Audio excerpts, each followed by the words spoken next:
Recentemente, uma cápsula, um cilindro e uma câmara radioativa desapareceram misteriosamente na Austrália, na Tailândia e nos Estados Unidos. Todos os três continham material radioativo e desapareceram nos últimos 3 meses.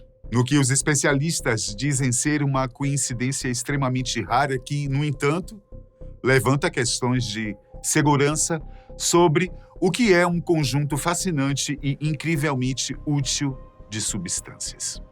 Essa substância é chamada de isótopo radioativo, também conhecido como radioisótopo, é uma forma instável de um elemento químico que se decompõe ao longo do tempo na forma de radiação. Esses produtos químicos podem ser encontrados naturalmente, mas muitos são criados artificialmente. E a radiação que esses elementos emitem vem na forma de raios alfa, beta e gama que, dependendo de sua concentração, podem ser perigosos. Suas propriedades únicas também os tornam úteis para uma série de aplicações, desde matar células cancerígenas até fazer medições incrivelmente precisas. De acordo com pesquisas sobre radioatividade, as fontes radioativas são mais comuns do que a maioria das pessoas imaginam. A gerente-geral da Radiation Services, AA, localizada na Austrália, Lauren Steen, informou ao canal CNN que muitas dessas fontes são usadas e transportadas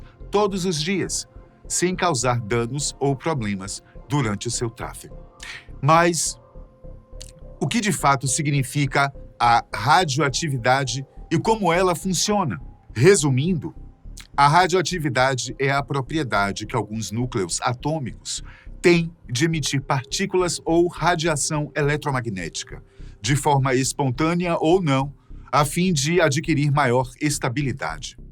Essas radiações são classificadas como ionizantes, sendo as mais conhecidas as partículas alfas, beta e a radiação gama. Desde o século XIX, a partir das investigações do físico e cientista francês Henri Becquerel, a radioatividade começou a ser estudada e de lá para cá ela começou a ser aplicada em diversos campos de interesse, como a medicina, a agricultura e a indústria de alimentos. E se lembrarmos das nossas aulas de química orgânica, lá do ensino médio, podemos observar que muitos elementos da tabela periódica possuem isótopos radioativos, e todos os elementos após o urânio são radioativos. Radioisótopos. Na natureza, existem 2 tipos de isótopos, os radioativos e os não radioativos. Os radioativos podem ser entendidos como radioisótopos e compreender a origem, a presença e a diferença destes isótopos em nosso meio ambiente nos dá condições de conhecer os limites naturais em termos da segurança radiológica. Os radioisótopos são formados por isótopos, que são átomos com o mesmo número atômico e diferente número de massa. Cobalto 60. Para entendermos o cobalto 60, precisamos compreender sobre este elemento químico, identificado na tabela periódica como cobalto ou CO. Elemento metálico relativamente raro, o cobalto está associado a outros minérios como prata, chumbo e cobre, e sua principal utilização é na produção de ligas metálicas. O cobalto é encontrado naturalmente em rochas, solos, águas, plantas e até animais. As fontes naturais de emissão do composto para a atmosfera são vulcões e incêndios florestais. E as fontes antropogênicas incluem queima de combustíveis fósseis, uso de biossólidos e fertilizantes fosfatados, além da mineração e fundição de minérios contendo cobalto ou processos industriais que utilizam compostos de cobalto. O cobalto, em pequenas quantidades, também é um nutriente essencial para os mamíferos, incluindo o ser humano. E a forma essencial é a cobalamina, um componente da vitamina B12, usada no tratamento de anemia.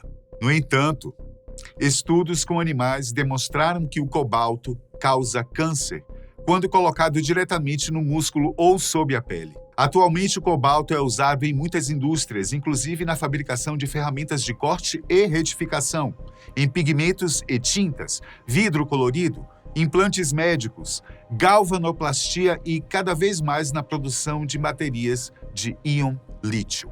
A exposição ao cobalto se dá principalmente por inalação da poeira e contato com a pele. No caso dos trabalhadores que podem se relacionar com essa fonte. O cobalto na antiguidade.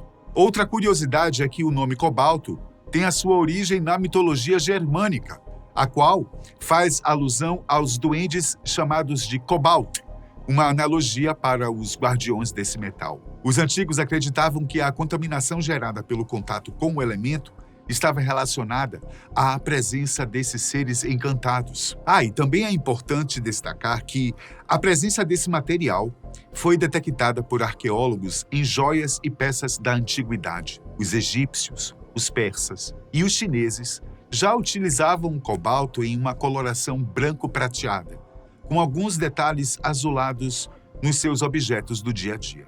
Outro uso importante foi no processo de fabricação da porcelana enfeitada de cobalto, iniciada na China durante a dinastia Yuan, de 1279 a 1368. Cobalto 59 versus cobalto 60. O cobalto com número de massa 59 é o isótopo natural.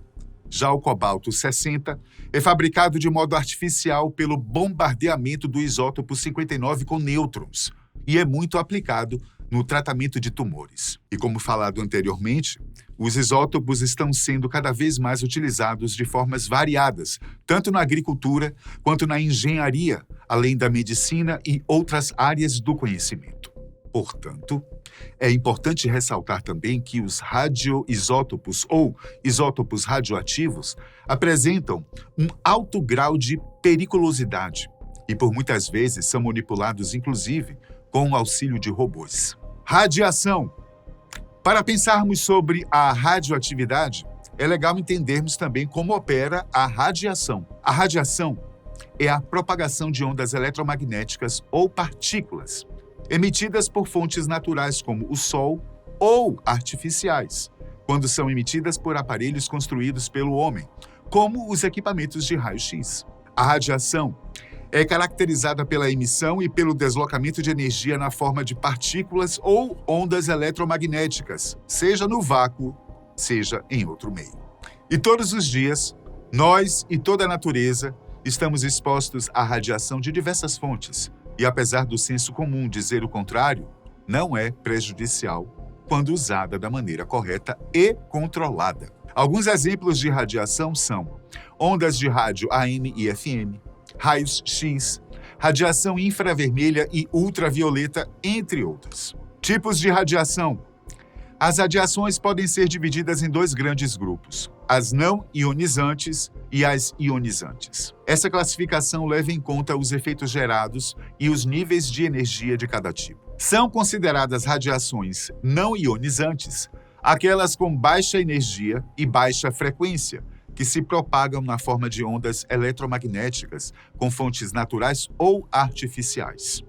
Seu efeito normalmente é ligado à geração de luz ou calor, e os principais exemplos desse tipo de radiação são ondas de rádio, ondas emitidas pelos celulares e radares, transmissões de TVs e redes Wi-Fi.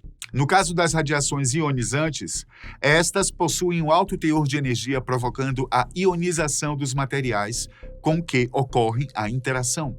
E assim como as radiações não ionizantes, também podem ser emitidas por meios naturais e artificiais. Os tipos de radiações ionizantes mais comuns são os raios-X, que são usados em aparelhos de radiologia para uso médico, as partículas alfa e beta e os raios gama, emitidos por núcleos de átomos instáveis, ou seja, átomos radioativos. A principal diferença entre as radiações alfa, beta e gama é em relação ao poder de penetração nos diferentes meios. Enquanto a alfa pode ser bloqueada por uma simples folha de papel e a beta por uma fina camada de alumínio, os raios gama necessitam de camadas grossas de chumbo ou concreto para bloqueá-los. As substâncias radioativas, neste último caso, são condensadas em cápsulas protetoras com camadas de chumbo para a contenção da radioatividade interna e podem ser encontradas em medidores que testam o solo. A cápsula, que desapareceu na Austrália, por exemplo, foi usada em um medidor de densidade da mineradora Rio Tinto, uma gigante anglo-australiana da mineração. A cápsula perdida era tão pequena a ponto de poder ter se alojado no pneu de alguns dos carros que passavam pela rodovia e ter sido transportada até outra área. No caso da Tailândia, o cilindro que desapareceu servia como medidor de cinzas em uma usina de carvão. E no caso da câmera radiográfica que desapareceu nos Estados Unidos, estas podem ser usadas para inspecionar a integridade de navios, tubulações e outros pequenos espaços, segundo a Administração Nacional de Segurança Nuclear. Além disso, as substâncias radioativas são usadas em hospitais para diagnosticar e tratar vários tipos de câncer ou para higienizar sangue para transfusões, de acordo com David McLinter, oficial de Relações Públicas da Comissão Reguladora Nuclear dos Estados Unidos. O uso da radiação na medicina. Na medicina, o recurso é utilizado em procedimentos diagnósticos por imagem, assim como alternativas terapêuticas. Boa parte deles já está incorporada em métodos amplamente conhecidos como raio-x, tomografia computadorizada e cateterismo, entre outros métodos mais recentes, como é o caso da medicina nuclear. Esta especialidade usa pequenas doses de radiação para diagnosticar e em quantidades mais altas para tratamento, e uma significativa revolução neste campo é o equipamento da PET-CT, que promete otimizar o tratamento do câncer. Ele combina as imagens anatômicas e funcionais, resultando em uma terceira imagem, que facilita o diagnóstico oncológico, a determinação do estágio da doença e as chances de prognóstico, representando uma arma eficaz para a eliminação de células cancerígenas. Especialmente com o progresso tecnológico, o uso da radioatividade representa uma importante tecnologia a favor da saúde da população. No entanto, o método é contraindicado para gestantes devido à exposição do bebê e os efeitos radioativos não completamente esclarecidos até então. Porém, o desaparecimento dos 3 itens radioativos em um período tão curto de tempo gerou preocupações. Isso porque o transporte de cápsulas radioativas, como o medidor na Austrália, não é uma prática incomum. Mas a perda de uma fonte, isso sim, é uma ocorrência rara. No entanto, o assessor de imprensa da Comissão Reguladora Nuclear dos Estados Unidos, McIntyre, disse que os incidentes recentes devem ser vistos como exceção, não como padrão, quando se trata de material radioativo, e não devem ofuscar seus usos valiosos. A fala do assessor de imprensa orienta a perspectiva de que a população não deve se alarmar e nem deve concluir que há material radioativo não seguro em circulação. De acordo com as autoridades dos Estados Unidos, o risco de exposição à radiação da câmera que desapareceu no Texas é muito baixo, especialmente porque o material radioativo é encapsulado por várias camadas de proteção. Mas a cápsula na Austrália e o cilindro na Tailândia continham césio-137, uma substância altamente radioativa que é potencialmente letal. Aqui na Fatos mesmo, tem um documentário falando sobre o césio-137, um acidente que ocorreu aqui em Goiânia. O risco de material radioativo estar presente em uma área desconhecida por um período de tempo indefinido foi uma preocupação especial, no caso da Austrália, porque a cápsula radioativa desapareceu ao longo de um vasto trecho de rodovia no deserto e não estava contida dentro de uma caixa de proteção. Porém, após uma busca desafiadora, a cápsula foi encontrada, amenizando o medo de que as pessoas pudessem ter sido expostas à radiação. Uma equipe composta pela Organização Australiana de Ciência e Tecnologia Nuclear, trabalhando junto com o Departamento de Bombeiros e Serviços de Emergência da Austrália, rastreou o objeto e o encontrou em um local a apenas 2 metros da margem da estrada. No caso da Tailândia, dias após o desaparecimento do cilindro em uma usina de carvão, as autoridades detectaram radiação de césio-137 do pó de ferro em uma fábrica de fundição de ferro a cerca de 10 quilômetros da usina. Eles ainda estão investigando se o cilindro perdido foi levado para esta fábrica e se o césio detectado veio do cilindro perdido. Em 2000, já havia acontecido uma situação parecida na Tailândia, conforme o relatório do Serviço de Pesquisa do Congresso. Nesta primeira ocorrência, latas contendo outro isótopo radioativo, o cobalto-60, foram compradas por 2 catadores de sucata que as levaram para um ferro velho onde foram abertas e aproximadamente 2.000 pessoas que viviam nas proximidades foram expostas à radiação. Porém, de acordo com o vice-secretário-geral do Escritório de Átomos para a Paz, a OAP, o cilindro perdido na rodovia era muito menos radioativo do que as latas que causaram o incidente em 2000.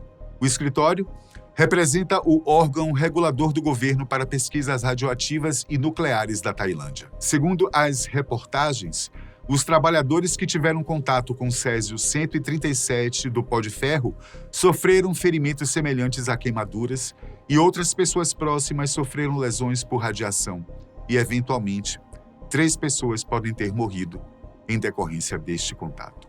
Nas palavras da Agência de Proteção Ambiental dos Estados Unidos, é considerado um alto nível de exposição à radioatividade a partir de 75 radianos em um curto espaço de tempo. E essa proporção equivale a receber 18.000 radiografias de tórax de corpo inteiro em menos de 1 hora. Síndrome aguda da radiação. Quando uma pessoa é exposta a altos níveis de radiação, os tecidos e os órgãos do corpo podem ser danificados.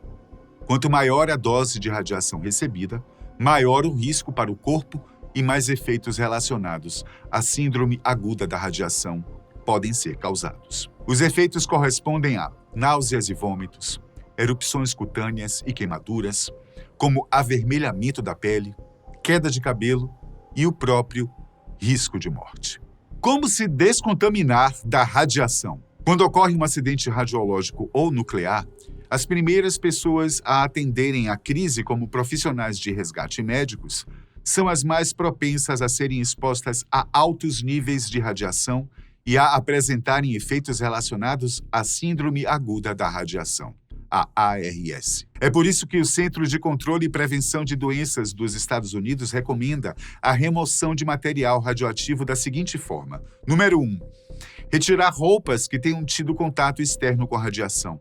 Esta ação poderia descontaminar a pessoa de até 90% do material radioativo. Número 2. Consumir água engarrafada, evitando assim o contato com a água da torneira se estiver contaminada, sendo que qualquer material radioativo na água poderá ser diluído a níveis baixos de radioatividade e a água poderia ser usada para lavar a pele, o cabelo e as roupas. Número 3. Lavar o corpo com sabão e água morna sem esfregar ou arranhar a pele. E usar shampoo para limpar o cabelo sem aplicar condicionador, pois o creme condicionador faz com que o material radioativo seja aderido aos fios. Número 4. Vestir-se com roupas limpas que não tiveram qualquer contato com a radiação. Se uma pessoa estiver em uma área afetada, a OMS também recomenda ficar dentro de casa, com janelas e portas fechadas, para que as paredes e o telhado possam proteger a pessoa de quedas d'água, como chuvas e tempestades, e demais partículas de radiação externa. Chernobyl mexicano. Em 1984, um caminhão roubado acionou os detectores de radiação do Laboratório Nacional de Los Alamos, no Novo México, quando o veículo passou em uma rodovia próxima ao local. O caminhão levava cobalto-60, um material que pode ser usado para fabricar o que é conhecido como bombas sujas, uma modalidade de explosivo que se utiliza para dispersar radiação, considerada uma arma barata de fabricar, segundo o relatório público da CIA. Uma câmera externa ajudou a detectar que o veículo, que estava passando ali por simples coincidência, tinha um alto nível de radiação. Embora não tenha comparação com a explosão de um reator nuclear, o episódio passou a ser chamado de Chernobyl mexicano. E o que aconteceu foi que milhares de toneladas de haste de construção foram contaminadas com cobalto-60, e esse material foi comercializado em 17 dos 32 estados do México. Aproximadamente 4.000 pessoas tiveram algum grau de exposição à radioatividade exposta, E apesar do número elevado, até 2020 não havia certeza de quantas vítimas com doenças de longa duração o incidente em 1984 havia deixado. De acordo com Gerardo Espinosa, físico da Universidade Nacional Autônoma do México, houve uma grande aberração no manuseio de material radioativo. E como mostra a documentação do caso, vários foram os erros que geraram a crise de contaminação dessa magnitude. A Comissão Nacional de Segurança Nuclear e Salvaguardas alertou como o acidente do México começou. Em 25 de novembro de 77, o Centro Médico Especializado de Ciudad Juárez adquiriu uma unidade de tratamento com cobalto-60 fabricada nos Estados Unidos. Embora sua importação exigisse licença, a Comissão Nacional de Segurança Nuclear e Salvaguardas afirma que o material nunca foi notificado às autoridades e, portanto, não era autorizado. De acordo com Espinosa, o cobalto é um material radioativo produzido em reatores e é usado para aplicações em física médica, para radioterapia e até hoje os hospitais continuam a usar cobalto-60 para pacientes com câncer. O acidente foi causado devido à manutenção do técnico Vicente Sotelo Alardim, que, inadvertidamente, iniciou o incidente na clínica. O operário desmontou a cabeça da unidade e extraiu de lá um cilindro cujo interior continha o cobalto-60. A maneira como o dispositivo foi perfurado e transportado fez com que o incidente tivesse consequências ainda mais graves. Segundo o hospital, o trabalhador pegou o dispositivo sem autorização, mas Sotelo Alardim afirmou que o chefe de manutenção do hospital lhe disse que poderia levá-lo consigo. O técnico de manutenção informou que não sabia que a máquina estava contaminada, pois não havia nenhuma placa com uma caveira ou coisa parecida que informasse que a máquina era radioativa. Ainda bem que hoje já existe aquele símbolo, né, para o que tem radiação, o que está com radiação, para que acidentes como esses não aconteçam de novo, não?